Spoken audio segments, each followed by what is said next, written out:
सबसे पहले जबलपुर जा रहा हूं। जबलपुर से मेघा सोमानी जी आपको आपकी स्क्रीन पे नजर आएंगी। Megha ji hi, good afternoon ma'am.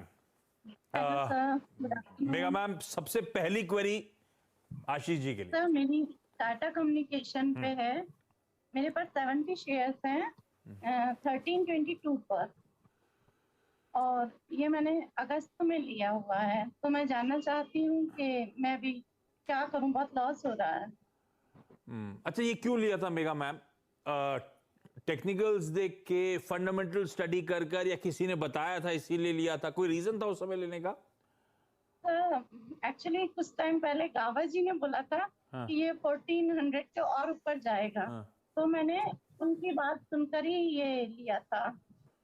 गावा जी को सब सुनते हैं वैसे। गावा जी ने लेकिन स्टॉप लॉस भी मेंशन करोगा, आई एम श्योर। उस ट्रेड का आपने 150 रुपए अब हाँ नीचे आ गया, स्टॉप लॉस जरूर ध्यान रखना था वो गावा जी। मैंने मिस कर दिया।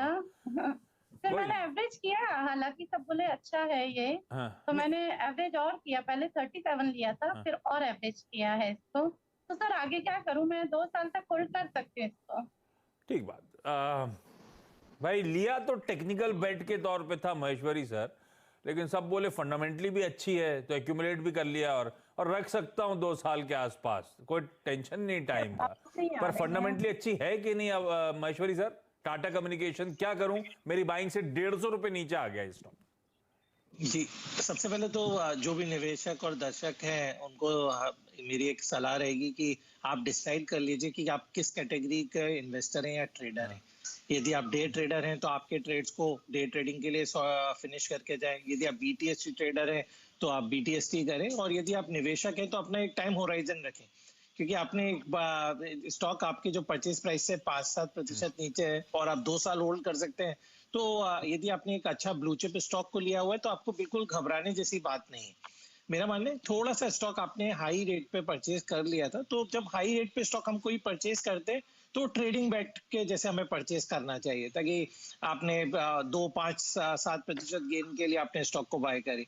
बट जो टाटा कम्युनिकेशन जैसे स्टॉक है, ये ट्रेडिंग स्टॉक नहीं है, ये हमेशा से निवेश के लिए और लंबी अवधि के निवेश के लिए ही प्ले रहे हैं। तो मेरी भी सलाह रहेगी कि आप स्टॉक में बने रहें, क्योंकि इस साल जो उनका मुनाफा आएगा, इनफैक्ट ऑल टाइम हाई मुनाफा रहेगा, करीब 2-1 हजार करोड़ का मुनाफा मैं उम्मीद कर रहा हूं, जो पिछले साल 1450 करोड़ के आसपास था। तो फंडामेंटली मुझे कुछ भी समस्या नजर नहीं आती। ओनली थिंग इज, क्योंकि थोड़ा सा एफआई के इसमें होल्डिंग ज्यादा थी और हमने देखा था अगस्त सितंबर में उनकी तरफ से सेलिंग था, तो उसके कारण से स्टॉक थोड़ा सा गिर गया।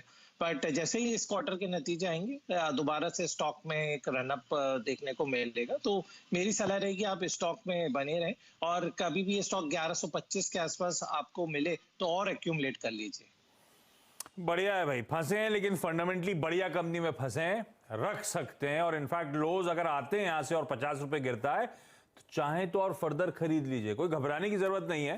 पर जिस पर्पज से लिया था, अगर ट्रेडिंग मोमेंटम चेस करना, तो उसको स्टॉप लॉस के साथ ही लेना था, और जिस ड्यूरेशन के लिए लिया था उसको वैसे ही ट्रीट करना था। खैर, हम लकी है कि हम अच्छी क्वालिटी के स्टॉक में जाके फंसे। Mega ma'am lot